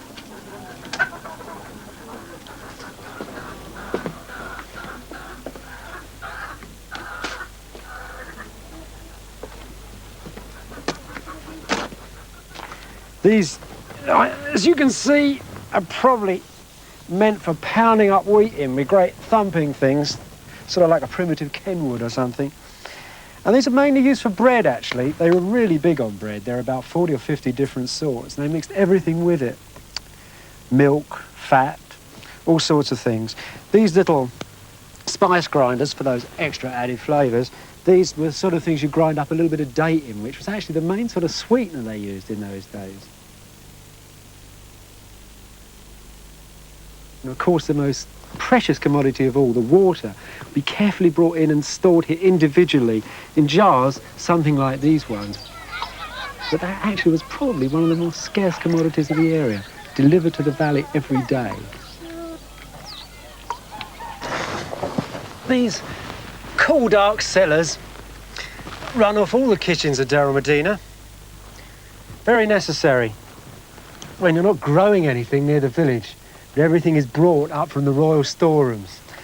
All the food then was deposited down there, hopefully except things like fresh fish, you know, but all the oil and vegetables, all that sort of stuff was left down there.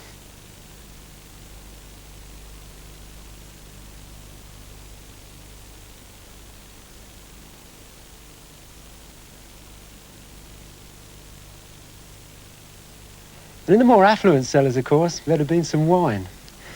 Egyptians were as big a wine snobs as we are today, really.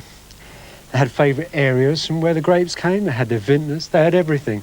In fact, as far as food and drink went, the ancient Egyptians did as well as we do. These stairs led up to the roof. It was probably in the summer. That's where all the family went to sleep. This valley, this little valley, must be a real sun trap in the summer. I know our house in the next valley along goes up to 140, 150 degrees. And actually, mud brick is one of the better insulators. So in the winter when it was cold, the house would have heated up in the sun a bit during the day, they'd have come back into here in the warmth, into rooms like these for a really good night's sleep. You know, one of the really interesting, perhaps appalling things about these houses is how alike they all are in this village. Exactly like one of those trendy middle-class estates that are popping up all over England.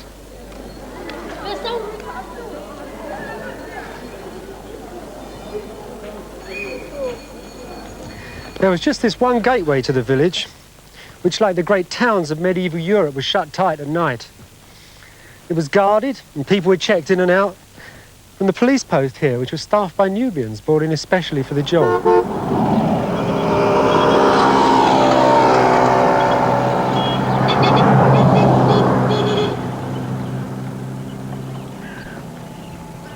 And for visitors, when they came to the village or went away again, they could stop here, have a drink of water from the water jars that were placed inside this great well.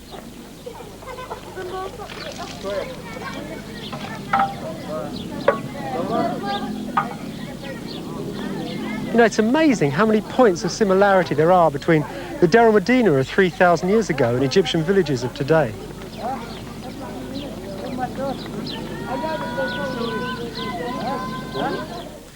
But life wasn't all beer and skittles here. The village, after all, was state-supported. And that meant it was at the mercy of the national economy. But sometimes in Egypt, that wasn't too good. Around 1100 BC, the annual flooding of the Nile started to go down, and that made real hardship in Egypt. And then in Turkey, iron was refined for the first time, and everybody wanted it. It was a sort of an international price explosion. In fact, sometimes in Egypt, life got so hard that the temples who sent the food up here couldn't actually get their act together, and the workers had to go down to the temples to complain about it. They were the sort of really the first strikes in history. I made some notes about them, actually. They're quite interesting. Sort of a hieroglyphic newspaper, really. Translation of. Well, it starts off by describing the walk off the job. It says, today the gang of workmen left the royal tomb, which of course is where they're working the Royal Valley. They said, we are hungry. 18 days of the month have gone by without rations. They went off to the temple and had a sit-down, so it's the first sit-down in history as well. Anyway, after that, a sort of representative of management appeared, you see. And he said, return, we have a message from the king. They'd heard that one before, so they decided not to go back to work, and more negotiations took place. They brought the priest along. They turned on the priest and they said to him, we have been driven here by hunger and thirst. We have no clothes, no fat, no fish, no vegetables. Tell this to the king and his ministers so that we may receive the means to live. Well, they must have done it because probably the vizier gave them some rations to tide them over until the king got here and organised the thing properly. The most important thing about this strike is not that it's the first strike in history. May have been others we don't know about. The most important thing is that there's a sort of moral outrage to it, sort of tone of morality that comes in. And soon you find they're having strikes that aren't about hunger. In fact, one text deliberately says, it was not hunger which made us leave the tomb, walk off the job, but we have serious complaints to make. Truly scandalous things have happened. And that, if you like, is the birth of political morality.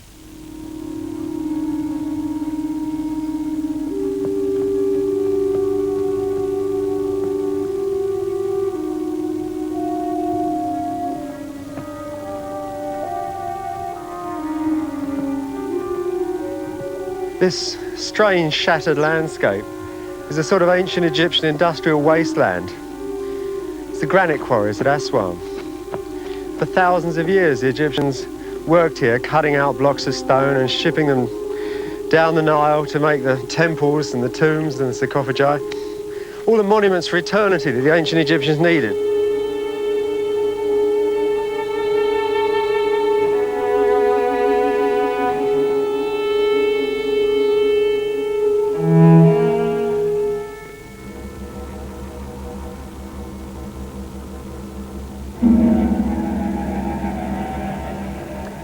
They worked with copper chisels, but not much, because the copper they had is very soft, and they had to continually resharpen them. And this was a sort of basic implement. It's a slightly harder granite. And with it, they just pounded the rock, like that. And you can see, when I hit it, it makes this awful dust. It's very bad for the hands, awful for the complexion. But if you bang away like this for 6 months, get a few hundred guys to help you, you can make yourself an obelisk.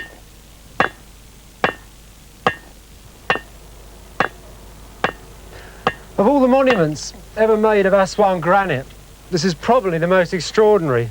It's never even left the quarries. Dozens of men bashed this trench out in an attempt to free this block.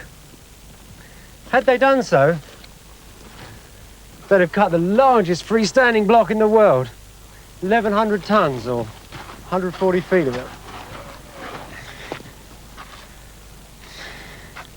They were making an obelisk, probably for one of the great temples of Thebes.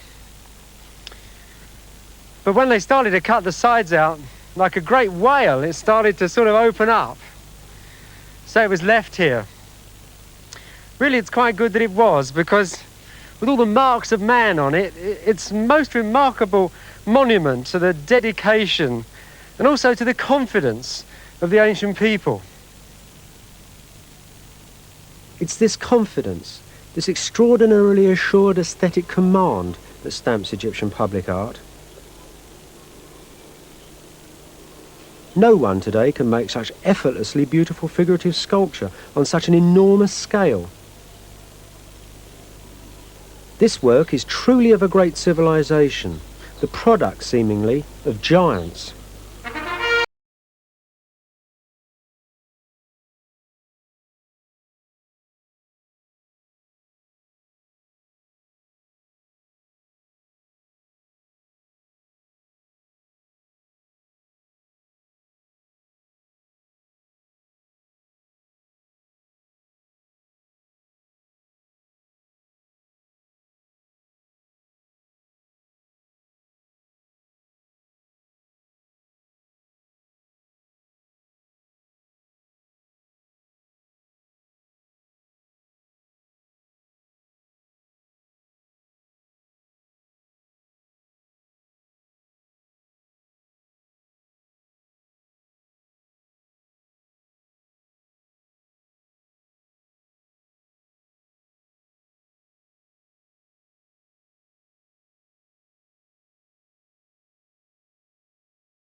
The Ptolemies really did a number on column tops.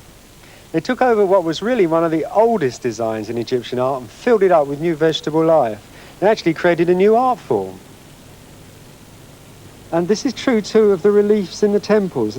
It's much more elaborate, more involved and more three-dimensional than any Egyptian art we've seen before.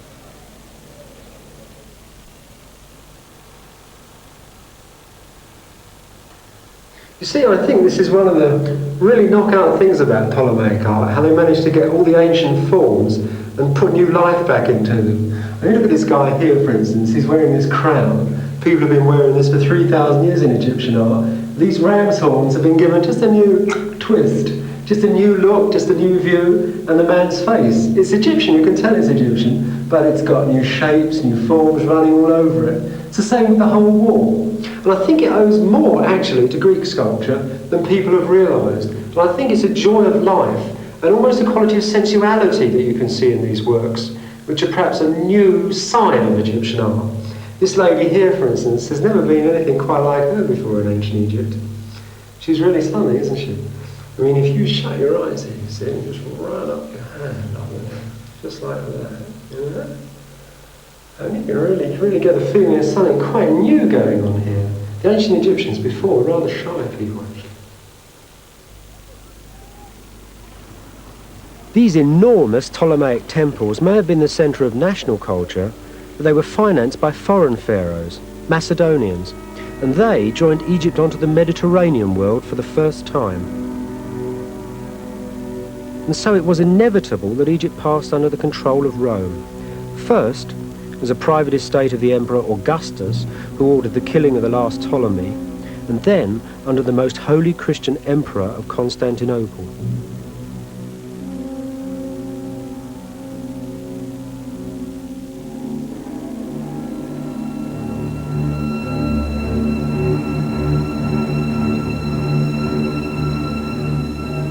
When suddenly at the midnight hour an invisible troop is heard passing, with exquisite music, with shouts, do not mourn in vain your fortune failing you now, your works that have failed, the plans of your life that have all turned out to be illusions. Christianity arrived in Egypt with St. Mark shortly after the death of Christ. It was wickedly persecuted until it became the official religion of the Roman Empire in the 4th century. And that was about the same time as the last hieroglyphic inscriptions were carved. Yet there were some points of similarity between the old religion of Egypt and the new religion of Christ. Hathor, for example, and the goddess Isis were identified for a while with the Virgin Mary. But basically, the attitude of the new religion to the old was one of fear and hostility.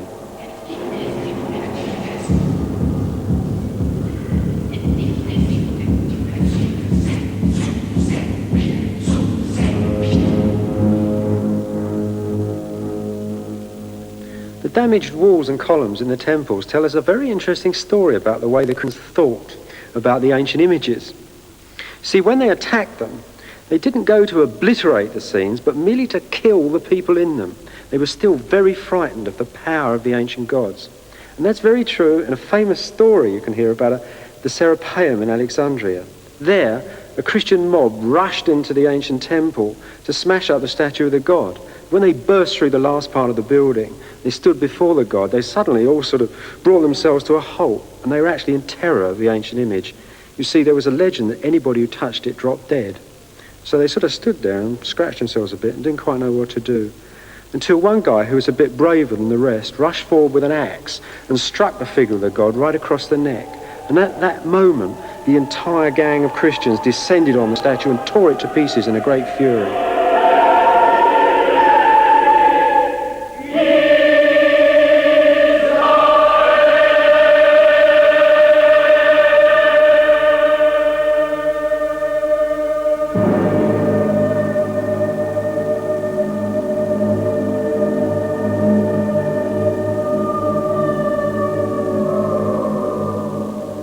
Well, the journey's over. All 6,000 years of it. 300 generations of people. I'm back home, here in my valley, Valley of the Kings. My house is just down there. I'll be working in the royal tombs, photographing, measuring, conserving them. Perhaps I might even find some more. Perhaps even old Harry Hall. It's not just finding things that's difficult. They're all over the place, everywhere in Egypt. It's finding things that give you knowledge that's important. It's like me looking for old Harry Hall, and I really think he's out here somewhere, and a few other kings as well. What they give us, or will give us when I got them, is a complete picture, a whole sequence of royal tombs, and that'll give us all sorts of information about how the ancient architects felt and thought.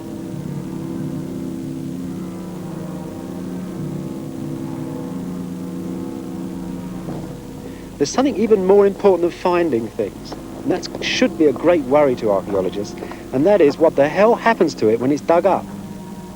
People come and they see a plaster wall and they think, plaster wall. They don't realise that just one tap, poof, it's gone.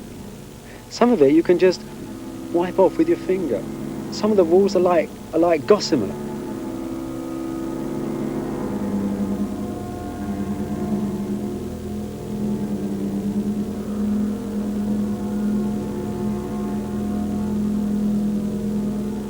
We've really got to look after them and keep them. They're more important than scholars, these monuments, much, much more important than the people who come and study them, because they are the past. That's all we have.